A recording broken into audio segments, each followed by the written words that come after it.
Hightech at scapos BW. Technologietransfer leicht gemacht.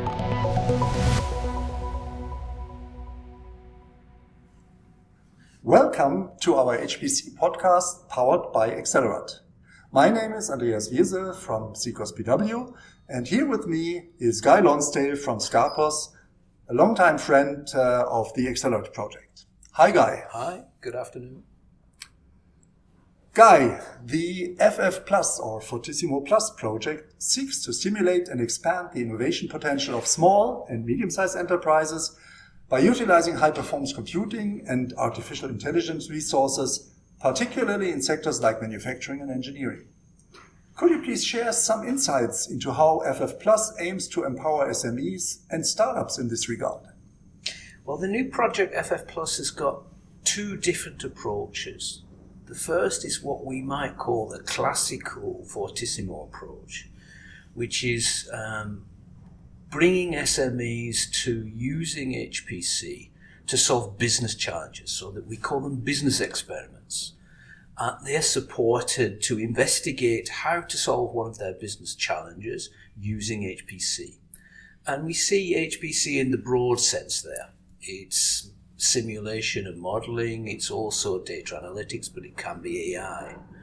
What's new to FFplus, which is where the plus comes from, is the approach to look at exploiting HPC to enable technology development.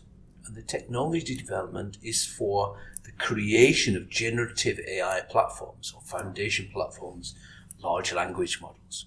So on the one hand, we support them to investigate, can I solve a business challenge? And the other is to say, HPC resources are what you need to build your technology in the new AI context. As someone deeply involved in industrial R&D and HPC for more than 25 years, what do you see as the main challenges for SMEs and startups in adopting HPC and AI technologies, and how does FFplus address these challenges?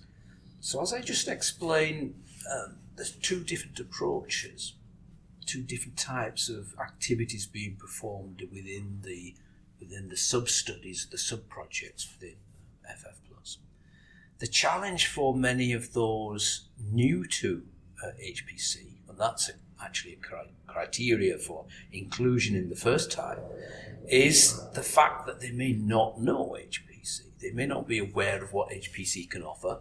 And if they have heard of it, they may say, well, that's supercomputing. That's not something for me because I'm an SME.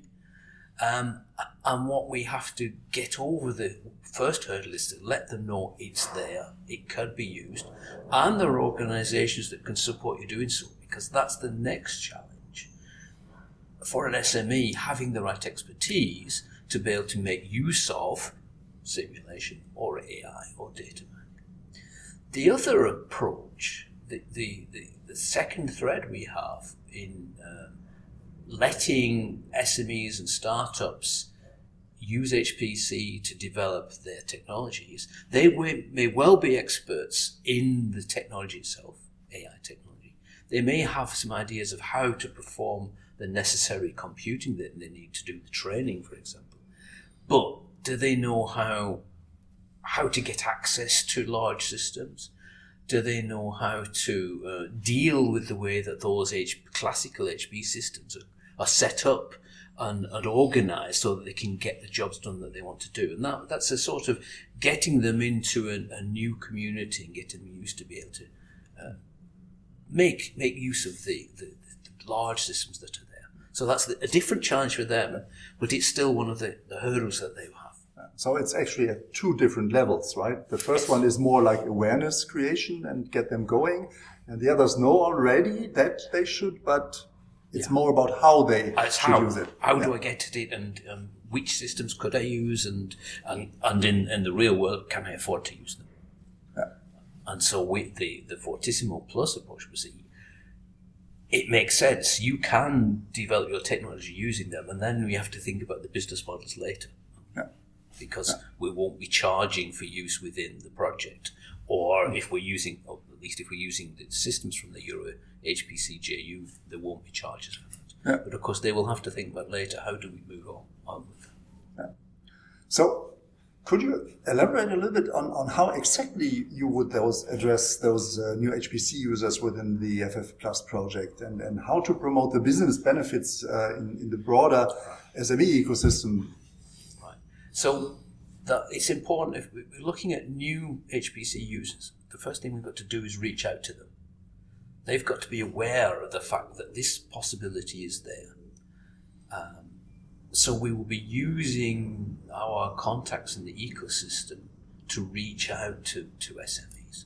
In particular, and most importantly, well, not only, but very importantly, the national competence centres for HPC.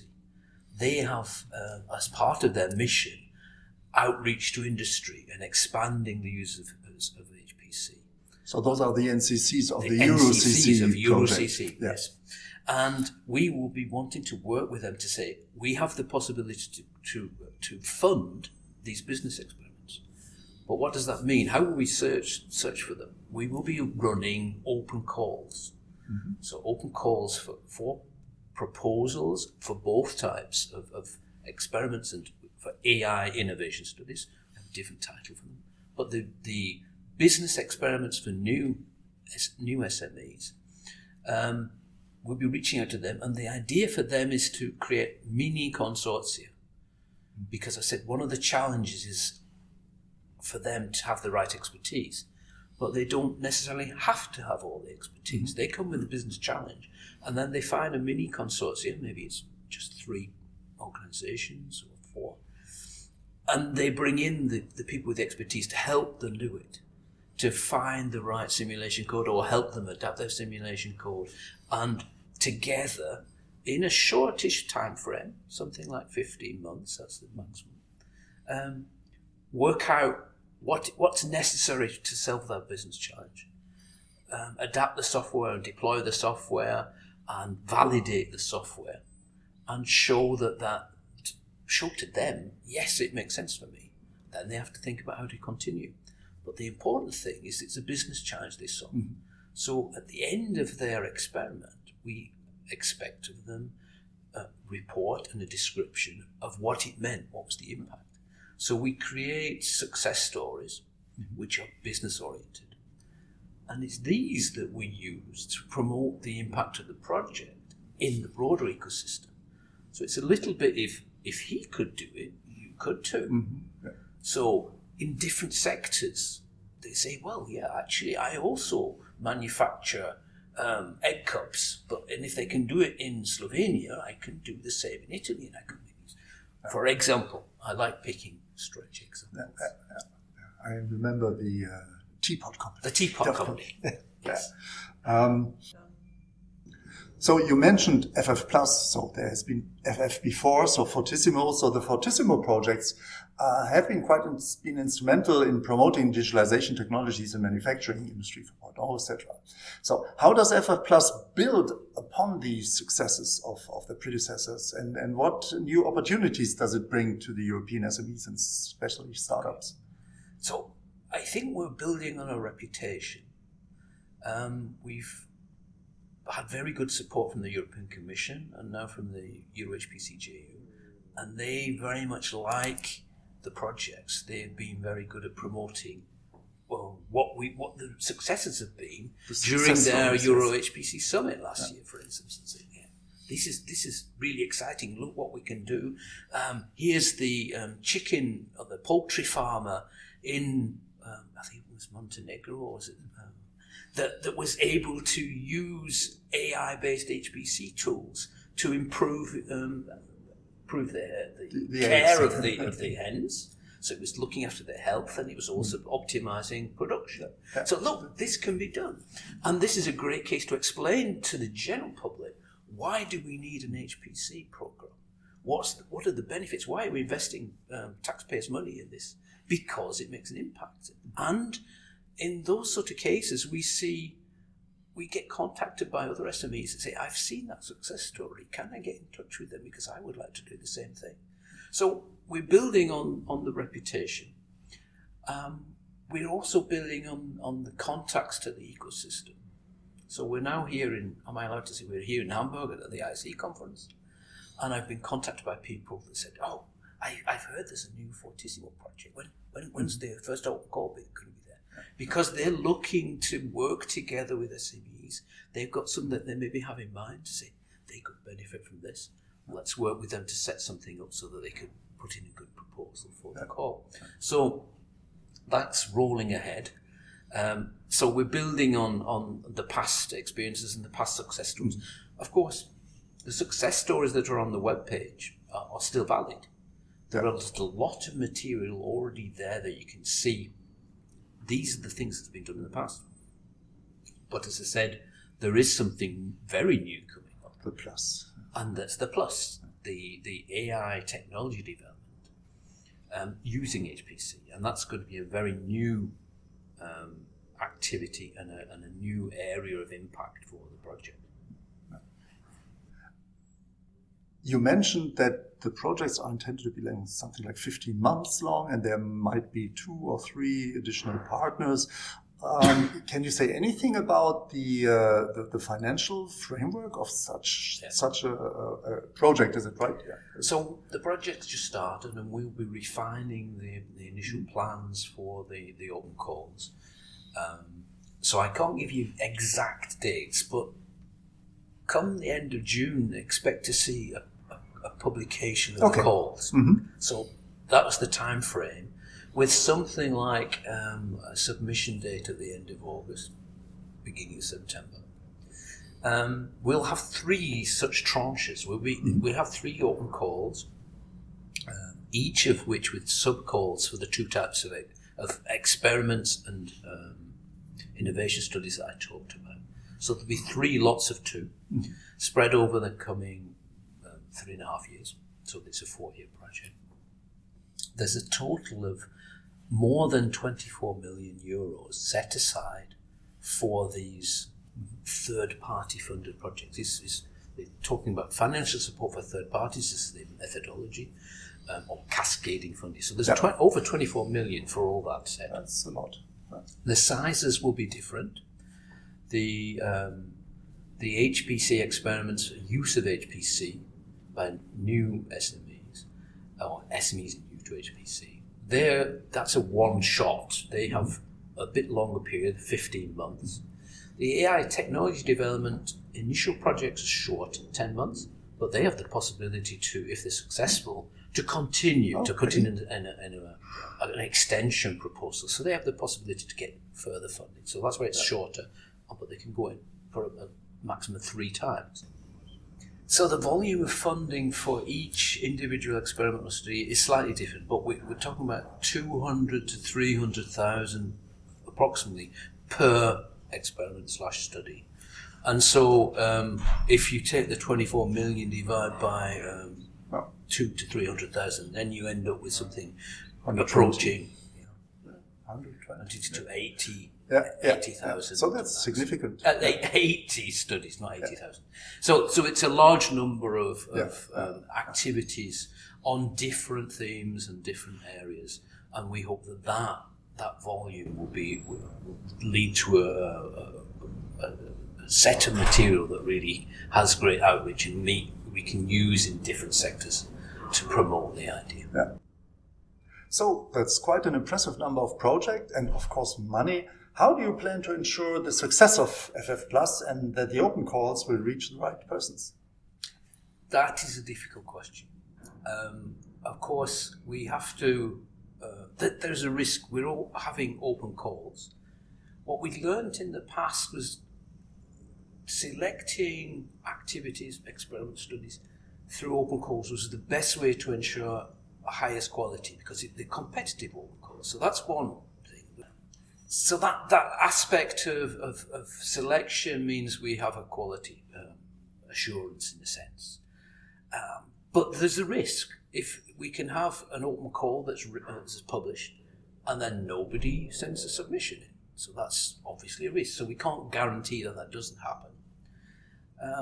But typically we've been oversubscribed and we expect to get a good response, and we know there's a lot of interest in the approach.